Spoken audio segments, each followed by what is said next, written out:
niya, yung mga anak niya. Mhm.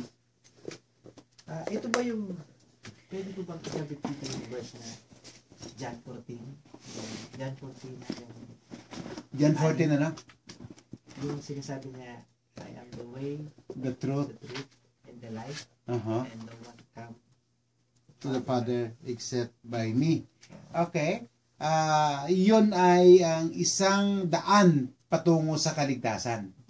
Ang iayon dito na binabanggit naman ay iba ito.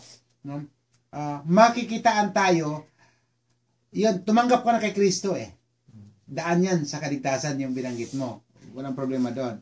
Pero hindi mo pwedeng isabay dito sa sinasabi mong iayon tayo na kawangis ni Kristo. Pag sinabi natin iayon tayo sa kawangis ni Kristo, ay dahil tinanggap mo si Kristo, dapat maging katulad tayo ni Kristo. Bilang Ano yun? Ano yun? Ano yung katulad? Ano? Si Kristo, ano ba siya? Ano siya? Humble, di ba? Ano pa? Masunurin.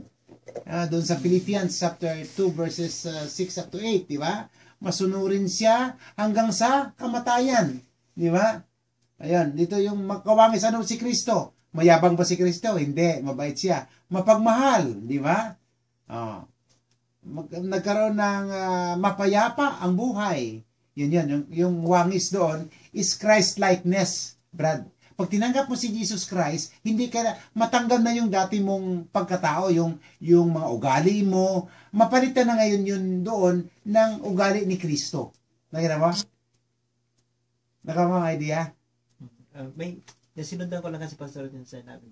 Sa sandaling nagtiwala ka kay Jesus, sisimula ng Diyos ang kahangangang pagbabago.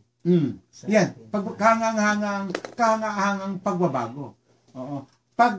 Pag tinanggap, ano sabi niya? Sa sandaling nagtiwala ka. Yan.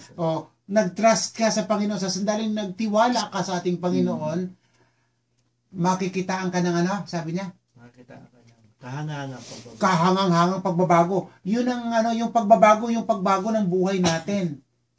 Kasi, nung wala pa tayo sa Panginoong Hesukristo, nung hindi pa natin tinanggap siya, or hindi pa tayo nagtitiwala sa Kanya, ano bang mga ginagawa natin? Di ba? Halimbawa ako, nung wala pa ako sa Panginoon, di ba? Manginginom ako, nagsisigarilyo ako, nagsusugal ako. Di ba? So, lahat ng bisyo meron ako. But, ngayon, dahil tinanggap ko na si Kristo, kahangang-hangang pagbabago. Sa akin nga, parang, ang description ko nga, hindi lang kahanga-hanga parang milagro ang nangyari sa buhay ko. Bakit ka mo? Talagang wala Wala akong direksyon. Hindi ko alam kung saan ako patungo, magugulo-gulo ang utak ko. Basta, wala talaga.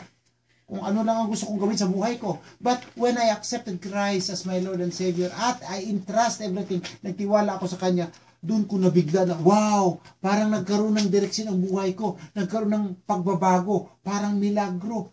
Nawala na, hindi na ako nag-inom, hindi na ako nagsusugal, hindi na ako nagmumura, nawala na yung mga bisyo ko. Kaya yun ang kahangang-hangang pagbabago, Brother Jupiter. Paliwanag?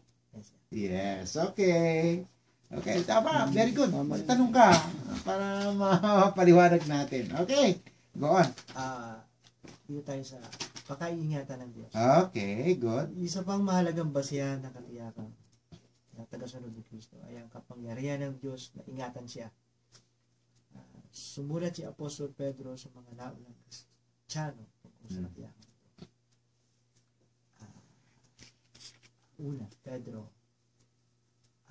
isa kang, di ba? Sapagkat kayo'y sumasampalataya, iingatan kayo ng kapangyarihan ng Diyos habang hinihintay ninyo ang kaligtasan iyan na ihahayag sa katapusan ng panahon. Okay. Yan na. Sapagkat kayo ay sumasampalataya, iingatan kayo ng kapangyarihan ng Diyos.